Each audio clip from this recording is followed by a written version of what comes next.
कि NVH level होता क्या है और ये भला क्या है। अगर हम रॉयल्स रॉयस की बात करें तो थार हो गई, फोर्स गुरखा हो गई, एक्सयूवी 700 हो गई, या 4 व्हील ड्राइव में ज्यादा होता है, रियर व्हील ड्राइव में ज्यादा होता है, फ्रंट व्हील ड्राइव में ज्यादा होता है, उसको हम हार्शनेस बोलते हैं। उसको बहुत डिसेंटली वहां पर ब्लॉक कर सकते हैं। This is the whole objective of this particular video. बाकी फ्यूचर में क्या हो सकता है कोई नहीं जानता।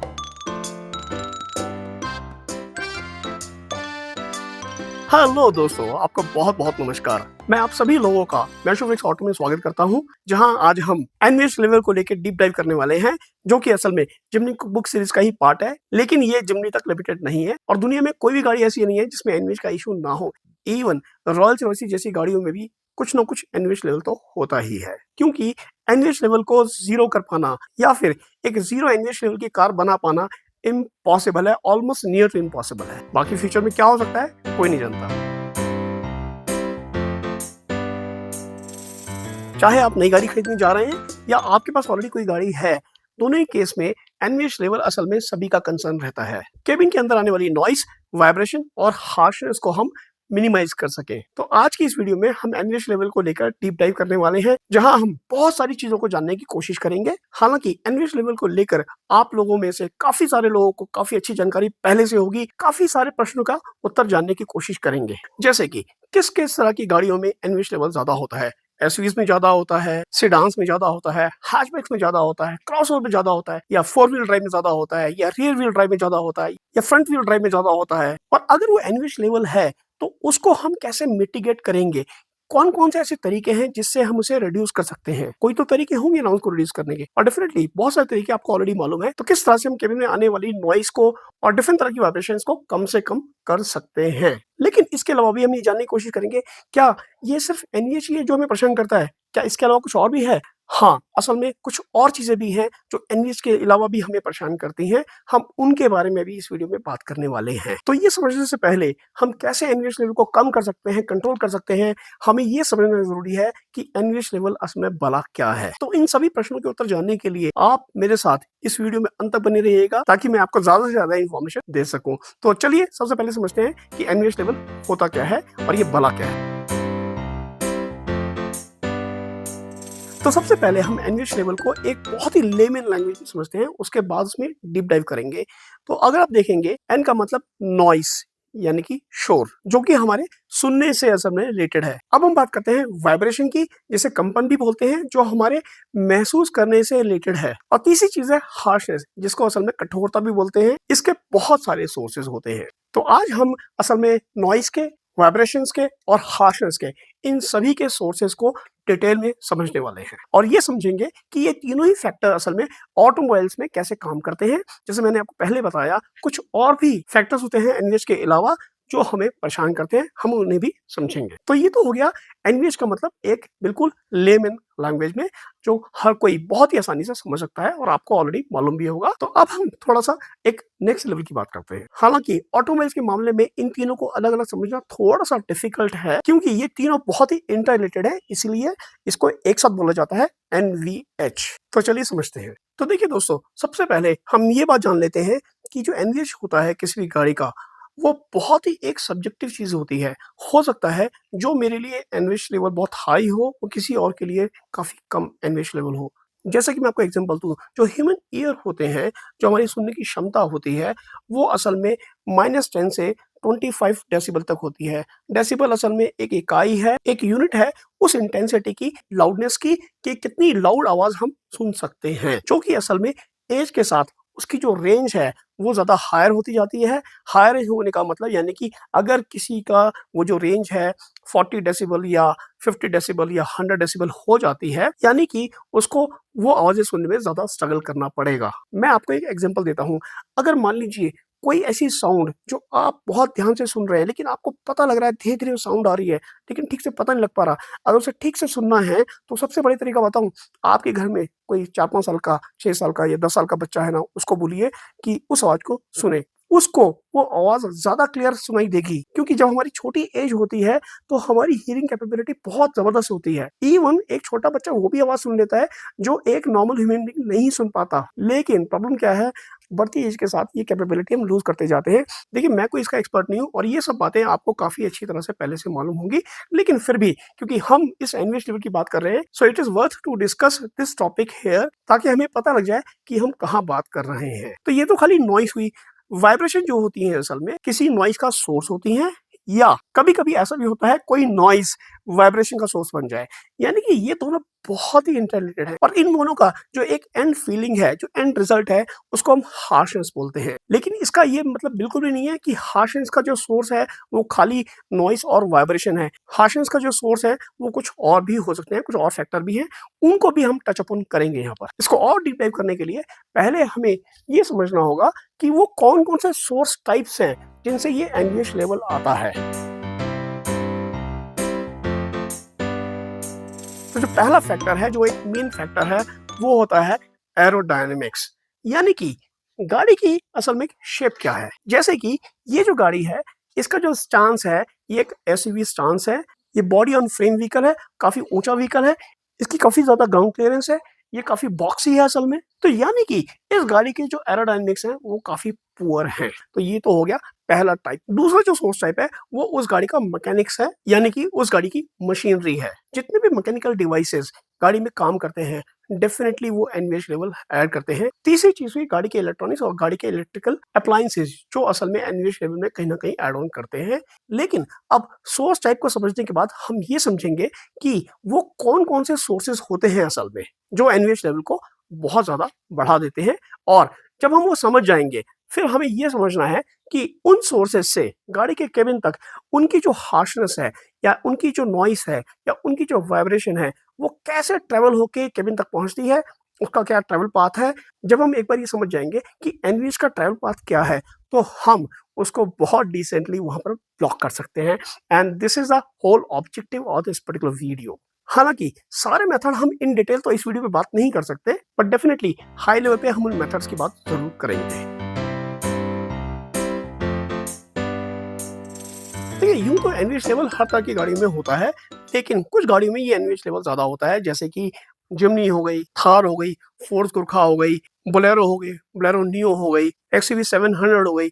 मैं ये नहीं कह रहा कि एक्सयूवी 700 का बहुत ज़्यादा एनवीएच लेवल है, लेकिन फिर भी एक नॉर्मल सेडान से उसका जो एनवीएच लेवल है वो हाई रहेगा। यानी कि कहने वाली बात ये है, जितनी भी एसयूवीज़ हैं, वो असल में एनवीएच लेवल से ज़्यादा जूझती हैं, और जितने भी सेडान हैं, जो कम ग्राउंड क्लियरेंस वाली गाड़ी हैं, वो असल में एनवीएच से कम जूझती हैं। और जो काफ़ी ज़्यादा लग्ज़री गाड़ी होती हैं, जिनमें बहुत बड़े-बड़े इंजन लगते हैं, चाहे वो एसयूवीज़ हों, चाहे वो सेडान हो, चाहे वो किसी भी कैटेगरी की गाड़ी हो, उसमें एनवीएच लेवल को कम करने के लिए बहुत सारे एक्स्ट्रा प्रोविज़न किए जाते हैं। जैसे कि मैं एग्ज़ाम्पल लेता हूँ, अगर हम रॉयल्स-रॉयस की बात करें यार, तो रॉयल्स-रॉयस में करीबन 100 से लेकर 150 किलो का वेट सिर्फ़ उसके एनवीएच लेवल को कम करने की जो कोशिशें हैं, उससे बढ़ गया। तो आप खुद ही समझ सकते हैं कि एनवीएच लेवल को कम करने के लिए कितना मटेरियल लगता है, कितना ज़्यादा वेट भी गाड़ी का इंक्रीज़ होता है। तो चलिए जल्दी से अब हम समझते हैं वो डिफरेंट डिफरेंट सोर्सेज़ क्या हैं, जहाँ से एनवीएच लेवल आता है और वो कैसे-कैसे ट्रैवल करता है।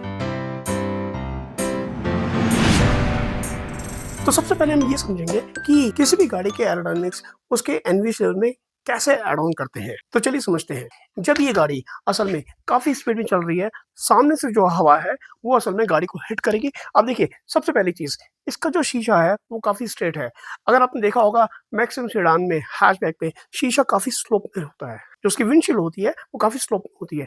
उसकी वजह से क्या होता है, जो एयर होती है वो एयर असल में ऐसे ट्रैवल करके गाड़ी के ऊपर से जाकर और गाड़ी को पीछे से पुश करती है। यानी कि जो एयर असल में ट्रैवल करती है, यहाँ से ऊपर उठती है। अब क्योंकि देखिए, इसका जो ये फ्रंट है, ये फ्रंट भी बहुत फ्लैट है। तो डेफिनिटली जब भी एयर यहाँ से टकराएगी, यहाँ टकराने के बाद वो गाड़ी को काफ़ी ज़्यादा पीछे धकेलेगी। गाड़ी को जितना ज़्यादा स्पीड अटेन करनी चाहिए, उसको वो बहुत ज़्यादा अपोज़ करेगी। गाड़ी में काफ़ी ड्रैग आएगा। अब यहाँ से जितनी भी एयर निकलेगी, क्योंकि एयर ने इसे पुश तो कर दिया पीछे को, वो एयर असल में यहाँ से निकल के असल में इस ग्लास को हिट करेगी। अब क्योंकि इसका ग्लास फ्लैट है, इसको ये फर्दर पीछे को धकेलने की कोशिश करेगी हाई स्पीड में। तो जब भी ऐसा होगा, ना सिर्फ वो एयर इस गाड़ी की स्पीड को कुछ हद तक कम करेगी, या ये कह लीजिए गाड़ी को ज़्यादा स्पीड में जाने में ज़्यादा स्ट्रगल करना पड़ेगा।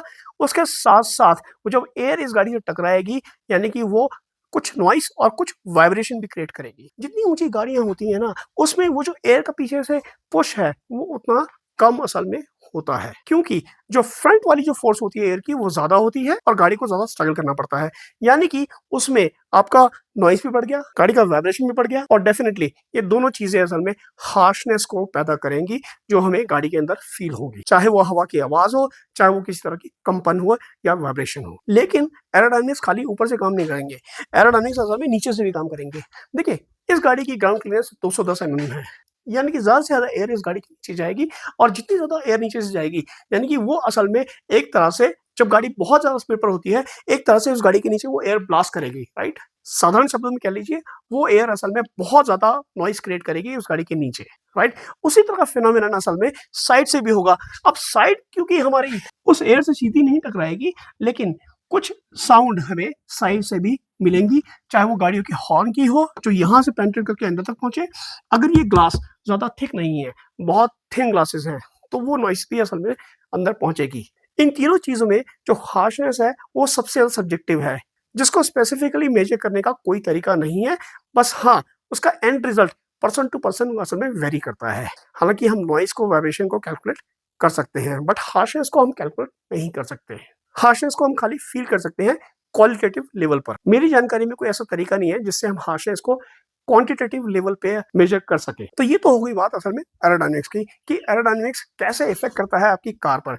तो एरोडायनेमिक्स की इस हार्शनेस को हम कैसे रिड्यूस कर सकते हैं, इस बारे में हम आगे बात करेंगे। अब हम बात करेंगे उस हार्शनेस की जो असल में गाड़ी में उसके मैकेनिकल पार्ट्स की वजह से होती है। तो चलिए समझते हैं।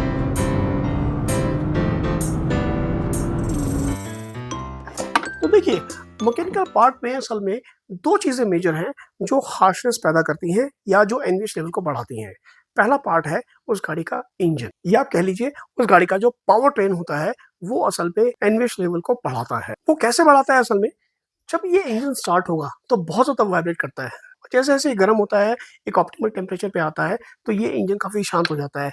और एक और कंडीशन है जब ये ज्यादा वाइब्रेट करता है, जब आप गाड़ी को बहुत हाई स्पीड पे रेव करते हैं, यानी कि इंजन को आप जितना रेव करेंगे, जब आप गाड़ी को 120, 130, 140 या 100 पर क्रूज करते हैं, डिपेंड करता है वो इंजन कितना बड़ा है, वो इंजन कितनी कैपेसिटी का है, वो इंजन कितना रिफाइंड है, उसके हिसाब से उसके जो एनवीएच लेवल है चेंज हो जाएंगे। आमतौर पे आपने सुना होगा इस इंजन के जो एनवीएच है वो काफी कम है, दूसरे इंजन के जो एनवीएच है वो और भी कम है, या एक और इंजन है जिसके एनवीएच काफी ज्यादा है। तो वो डिपेंड करता है कि वो इंजन कितना रिफाइंड है, उसका हम कुछ नहीं कर सकते क्योंकि वो इंजन की मैन्युफैक्चरिंग है, हम उसको चेंज नहीं कर सकते। हालांकि इंजन के एनवीएच लेवल को कम करने के, रिड्यूस करने के बहुत सारे मेजर कंपनी करती है, लेकिन ज्यादा टाइम वो सफिशिएंट नहीं हुई। जैसे कि हर इंजन में जो माउंटिंग होती है उसमें रबर शू होते हैं साथ, काफी ज्यादा वाइब्रेशन को असल में एब्सॉर्ब कर लेते हैं। तो इस तरह की इंजन में मल्टीपल माउंटिंग होती है जिसपे इंजन टिका होता है। एक तो ये हो गया।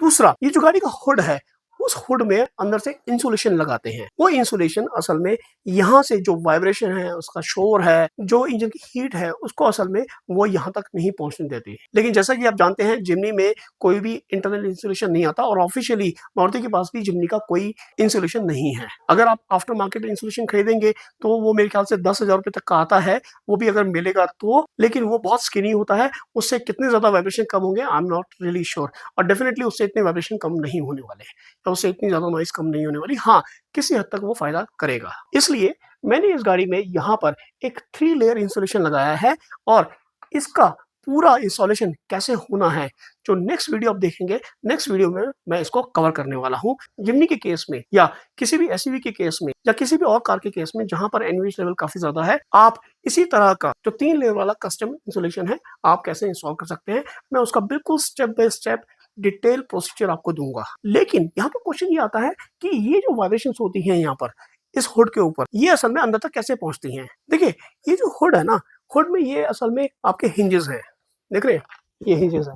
इन हिंजेस के थ्रू जब इसमें कोई भी वाइब्रेशन आएगा या कोई भी नॉइस असल में इसको हिट करेगी, तो डेफिनेटली इन हिंजेस के थ्रू, और जहां से भी असल में ये गाड़ी की बॉडी को टच कर रहा है, वहां से ट्रैवल होकर, चाहे वो फेंडर है, चाहे वो इंजन बे की फायरवॉल है, या कोई भी और बॉडी पार्ट है, तो डेफिनेटली वहां से उसका ट्रैवल पाथ बनेगा और वो अंदर तक जाके ट्रैवल करेंगे। यानी कि अगर मैं इस बोनेट को वाइब्रेट होने से रोक दूं और इस पे नॉइस को टकराने से रोक दूं, यानी कि मैं एक बहुत बड़ा ऑब्जेक्टिव अचीव कर लूंगा। खाली ये नहीं, जो गाड़ी के असल में टायर होते हैं, देखिए टायर जो होते हैं ये असल में काफ़ी एनवीएच लेवल को बढ़ाते हैं। देखिए गाड़ी में मैकेनिकली जो एनवीएच लेवल बढ़ता है ना, आइडल स्टेट में जो एनवीएच लेवल सबसे ज़्यादा देता है, वो हो गया गाड़ी का इंजन, राइट? लेकिन जब आप गाड़ी को तेज़ स्पीड में चलाना शुरू करते हैं और गाड़ी की स्पीड काफ़ी ज़्यादा बढ़ जाती है, मान लीजिए 70, 80, 100 के आस-पास गाड़ी की स्पीड पहुँच जाती है, तो उस केस में जो टायर का जो एनवीएच लेवल होता है, वो असल में नॉइज़ क्रिएट करेगा, डेफ़िनिटली क्रिएट करेगा। ये डिपेंड करता है कि आपके टायर की जो रबर है, वो किस तरह की है, वो रोड किस तरह का है, कितना स्मूथ रोड है। जब स्पीड बढ़ेगी, वो टायर असल में उस रोड के कॉन्टैक्ट में रहने के बाद काफ़ी सारी नॉइज़ क्रिएट करेंगे और जब वो नॉइज़ क्रिएट करेंगे और जब वो वाइब्रेशन क्रिएट करेंगे, तो डेफ़िनिटली वो असल में यहाँ से जो अंदर का जो पार्ट है, यहाँ से ट्रैवल होने के बाद वो वाइब्रेशन असल में गाड़ी की बॉडी में जाएँगे, गाड़ी की सस्पेंशन में जाएँगे। सस्पेंशन हालाँकि काफ़ी ज़्यादा उसको रिड्यूस करेगा, लेकिन 100% कभी रिड्यूस नहीं करता। यानी कि वो गाड़ी की सस्पेंशन में जाने के बाद, उसकी चेसिस में जाने के बाद और फाइनली वो बॉडी तक ट्रैवल करेंगे। कुछ वाइब्रेशन असल में डायरेक्टली बॉडी में जाने के बाद सीधा अंदर ट्रैवल करेंगी और कुछ वाइब्रेशन असल में उसकी जो गाड़ी की सस्पेंशन के थ्रू चेसिस में जाने के बाद फाइनली वो बॉडी में ट्रैवल करेंगी। यानी कि वो वाइब्रेशन टायर की आएँगी ही आएँगी। जब मैं टायर की वाइब्रेशन बोल रहा हूँ या टायर की नॉइज़ बोल रहा हूँ, मैं ये नहीं बोल रहा कि आपकी गाड़ी का जो टायर है वो बैलेंस नहीं है या अलाइनमेंट आउट है, नहीं। उसके बाद भी किसी लेवल की नॉइज़ और वाइब्रेशन तो रहती रहती है। तो उसको हम काफ़ी हद तक असल में यहाँ से इस इंसुलेशन से रिड्यूस कर सकते हैं क्योंकि टायर की काफ़ी सारी नॉइज़ इंजन बे के अंदर भी जाती है। जितनी भी नॉइज़ इंजन बे के अंदर जाती है, हम उसको रिड्यूस कर सकते हैं इस इंसुलेशन को यूज़ करके। बशर्ते वो जो इंसुलेशन है काफ़ी अच्छी क्वालिटी की हो, इसीलिए मैंने इन सभी बातों को ध्यान रख के मैंने 3 लेयर में असल में इस पूरी इंसुलेशन को डिज़ाइन किया है। तो चलिए आगे चलते हैं तीसरी चीज़।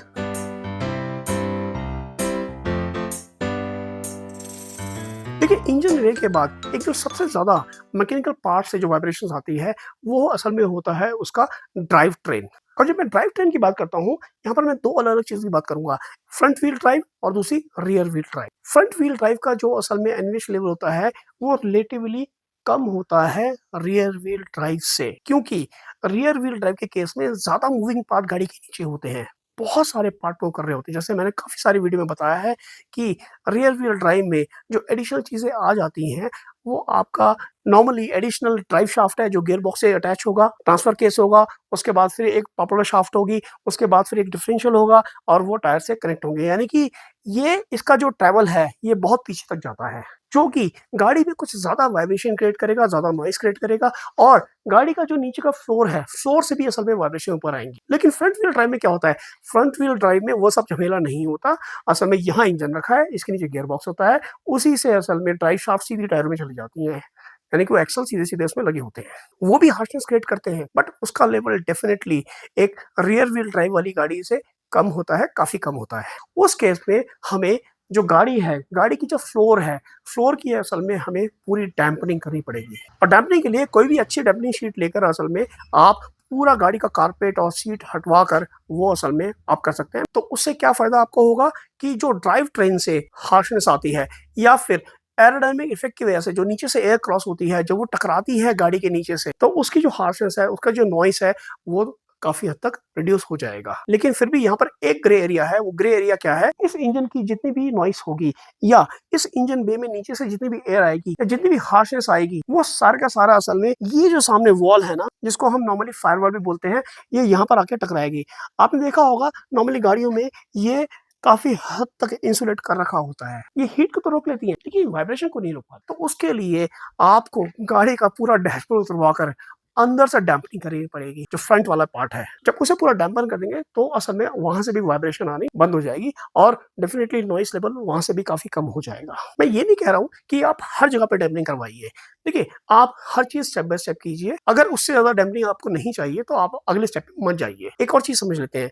देखिए, जब एयरोडायनामिक इफेक्ट होता है ना, तो गाड़ी की छत से, गाड़ी के साइड से भी असल में वो एयर टकराती है। फिर बाहर की बहुत सारी गाड़ियाँ हैं जिनका शोर है, हॉर्न बज रहे हैं, मार्केट में म्यूज़िक बज रहा है, वो अंदर आ रहा है। तो उसे रिड्यूस करने के लिए आप गाड़ी की जो छत है, छत के अंदर की सीलिंग होती है, उसे उतरवा कर अंदर से डैम्पनिंग करवा सकते हैं और साथ-साथ जो डोर्स हैं, डोर्स को भी डैम्पन आप करवा सकते हैं।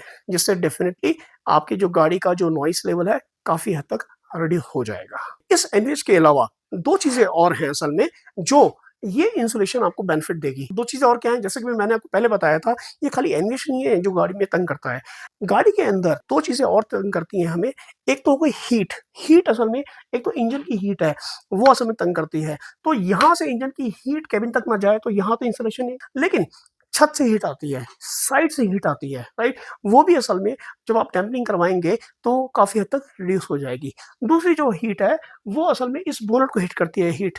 बोनट को हिट करने से गाड़ी का जो पेंट है वो बहुत जल्दी खराब हो जाता है, तो उससे भी प्रोटेक्शन आपको मिलेगी। जो एक्सट्रीम समर है उसमें आपको प्रोटेक्शन मिलेगी। एक्सट्रीम समर में एक और कभी-कभी इश्यू आता है पेट्रोल गाड़ियों में कि वो गाड़ी असल में एक बार में स्टार्ट नहीं होती या लंबा सेल्फ लेती है, ऐसा भी होता है क्योंकि फ्यूल लाइन्स में काफ़ी सारे वेपर आ जाते हैं, वो असल में हीट की वजह से। यानी कि इस केबिन में अगर आप प्रॉपर इंसुलेशन करेंगे तो ऊपर जो हीट होगी असल में वो अंदर कम से कम पहुँचेगी। एक और फ़ायदा है स्पेशली डीज़ल गाड़ी में, जब आप एक्सट्रीम विंटर में जाते हैं, अगर ये इंसुलेशन आपकी बहुत स्ट्रॉन्ग है, उससे आपको एक फ़ायदा तो होगा, हालाँकि कंप्लीट फ़ायदा नहीं होगा बट एक फ़ायदा तो ज़रूर होगा, जो असल में यहाँ पर एलिमेंट होता है, फ्यूल एलिमेंट होता है, फ्यूल को यानी कि डीज़ल को उसमें वो सेव करके रखता है, यहाँ इंजेक्टर को भेजने से पहले। उसके अंदर असल में कभी-कभी डीज़ल जम जाता है एक्सट्रीम विंटर्स में। तो यानी कि अगर यहाँ पर इंसुलेशन बहुत अच्छी है, 3 लेयर इंसुलेशन है, ऊपर से कम ठंड अंदर जाएगी और उसके जो जमने के चांसेस होंगे बहुत कम होंगे और हो सकता है गाड़ी आपकी ज़्यादा अच्छे से स्टार्ट हो, फिर भी गारंटी कुछ नहीं है, डेफिनिटली उसमें तो ज़रूर होगी। यानी कि इस इंसुलेशन का ये एक और फ़ायदा है। अब फाइनली यहाँ पर काफ़ी सारी इलेक्ट्रिक मोटर होती हैं, जिनका हम कुछ नहीं कर सकते और उनको छेड़ना बेकार है और वो हार्शनेस को, वो एनवीएच लेवल को हम कम नहीं कर सकते। इवन हम इंजन की नॉइसेज़ भी काफ़ी हद तक कम नहीं कर सकते। हालाँकि कुछ तरीके हैं, लेकिन वो मॉडिफ़िकेशन कैटेगरी में आ जाते हैं, मैं आपको रिकमेंड नहीं करूँगा। अब अगला क्वेश्चन ये है कि सारे के सारे एनवीएच लेवल क्या बाहर से आते हैं? क्या अंदर से नहीं होते? यस, अंदर से भी एनवीएच लेवल होते हैं। वो एनवीएच लेवल क्या होते हैं? देखिए, जब आप गाड़ी का फ़ैन चलाते हैं, गाड़ी का ब्लोअर चलाते हैं, जिसे हम हैवॉक बोलते हैं, जब आप उसको यूज़ करते हैं, तो डेफ़िनेटली कुछ ना कुछ एनवीएच लेवल बढ़ता है। कुछ गाड़ियों के जो फ़ैन होते हैं, वो काफ़ी ज़्यादा आवाज़ करते हैं, उसकी आवाज़ बढ़ जाती है, तो उसके 2 कारण होते हैं। एक कारण तो ये होता है कि आप हमेशा गाड़ी शीशा खोल के चलाते हैं, जिससे काफ़ी सारी धूल-मिट्टी उसके अंदर भर जाती है और वो धूल-मिट्टी भरने से डेफ़िनेटली कुछ अंदर एयर का फ्रिक्शन होता है, जिस वजह से साउंड आती है। दूसरा कारण क्या होता है, एक गाड़ी के अंदर ही एक केबिन फ़िल्टर होता है, वो जो फ़िल्टर होता है, जब वो चोक हो जाएगा, तो भी असल में वो नॉइज़ लेवल को काफ़ी हद तक बढ़ाएगा और इनर एयर सर्कुलेशन का एक बटन होता है, उसको हमेशा असल में ऑन रखना चाहिए ताकि जो अंदर की एयर है, वो अंदर ही सर्कुलेट हो। लेकिन अगर उसे ऑफ रखते हैं, तो होगा क्या, मोस्ट ऑफ द टाइम बाहर की एयर असल में वो उन डक्ट्स में जाएगी, जिससे धूल-मिट्टी भी उसके अंदर जाएगी and over the period of time उन सभी डक्ट्स में काफ़ी ज़्यादा मिट्टी भर जाएगी, उस फैन में भी मिट्टी भर जाएगी और बहुत सारे पार्ट्स में मिट्टी भर जाएगी, जिसको बिना डैशबोर्ड खोले साफ करना ऑलमोस्ट इम्पॉसिबल है, जो भी असल में एनवीएच लेवल को बढ़ाता है। इलेक्ट्रिकल पार्ट की कैटेगरी में एक चीज़ जो अंदर नॉइज़ कर सकती है, वो आपका म्यूज़िक सिस्टम है। अगर आप म्यूज़िक सिस्टम बहुत ज़्यादा लाउड सुनते हैं, तो वो असल में ज़्यादा नॉइज़ कर सकता है, but this is very, very subjective and सबका डिफरेंट लेवल होता है म्यूज़िक सुनने का। कोई बहुत लाइट सुनता है, कोई बहुत हाई सुनता है, that's fine, that's up to you and I am not going to count it in noise actually, but definitely ज़्यादा से ज़्यादा अगर वो है, तो कहीं न कहीं नॉइज़ तो होती है। हो सकता है अगर आप गाड़ी चला रहे हैं, आपके लिए नहीं है, जो पीछे इंसान बैठा है, साथ में बैठा है, उसके लिए वो नॉइज़ हो, तो उसका भी थोड़ा-सा ध्यान रखिए। बट उसके अलावा एक और चीज़ है, जो अंदर एनवीएच लेवल को बढ़ाती है। देखिए, गाड़ी के अंदर ना कभी भी कोई लूज़ आइटम मत रखिए या ज़रूरत से ज़्यादा आइटम मत रखिए। कौन-सी चीज़ कहाँ पर कैसे आवाज़ कर रही है, वो कभी-कभी समझ में नहीं आता। और अगर गाड़ी में बहुत सारे आइटम आप रखना ही चाहते हैं, तो कोई ऐसा बकेट ले लीजिए, ऐसा बॉक्स ले लीजिए गाड़ी के लिए, ऑर्गेनाइज़र ले लीजिए, जिसमें वो जो सामान रहे, बिल्कुल हिले ना, क्योंकि फर्दर एनवीएच लेवल को कंट्रोल करने में आपके काम आएगा। तो ये भी आप थोड़ा-सा ध्यान रखिए। तो यानी कि जो असल में एनवीएच लेवल इंक्रीज़ होता है, वो खाली एक्सटर्नल फैक्टर से नहीं, कुछ इंटरनल फैक्टर से भी इंक्रीज़ होता है। तो उन सभी फैक्टर का आप ध्यान रखिए। कभी-कभी कुछ लोग कंप्लेन करते हैं जो इसमें रूफ रैक लगा है गाड़ी में, राइट? ये जो रूफ रैक है, ये असल में एनवीएच लेवल को इंक्रीज़ करता है। देखिए होता क्या है, जब एयर किसी ऑब्जेक्ट से टकराएगी, तो कहीं न कहीं एनवीएच लेवल तो इंक्रीज़ होगा। उसकी जो नॉइज़ क्रिएट करने की या वाइब्रेशन क्रिएट करने की जो कैपेबिलिटी है, वो बहुत नेग्लिजिबल है। एज़ लॉन्ग एज़ आपका जो वो रूफ रैक है, वो प्रॉपर्ली इंस्टॉल्ड है। हाँ, उस रूफ रैक के ऊपर अगर आप बहुत ऊँचे करके सामान लगा देते हैं, तो डेफ़िनिटली वो काफ़ी ड्रैग भी देगा और ज़्यादा एनवीएच लेवल बढ़ाएगा। आपने देखा होगा छत के ऊपर एक रूफ रेल्स होती हैं। रूफ रेल का अपने काम होता है, वो असल में उसके जो एरोडायनामिक्स है गाड़ी के, वो इसको इम्प्रूव करता है। जब एयर यहाँ से फ्लो करके छत के ऊपर जाती है, जो रूफ रेल्स होती है, उस एयर को असल में अंदर ब्लॉक करके रखती है और साइडों में नहीं जाने देती। और साइड के जो आपके ग्लासेस होते हैं, वो उसके ऊपर हिट कम होती है। उस एयर से एक और फायदा होता है, वो एयर पूरी चैनलाइज होकर वो गाड़ी के पीछे तक जाती है और गाड़ी को पीछे से ज़्यादा अच्छे से पुश करती हैं। जब वो गाड़ी को ज़्यादा अच्छे से पुश करेंगी, डेफिनिटली वो आपके माइलेज में भी कहीं न कहीं इम्प्रूव करती हैं।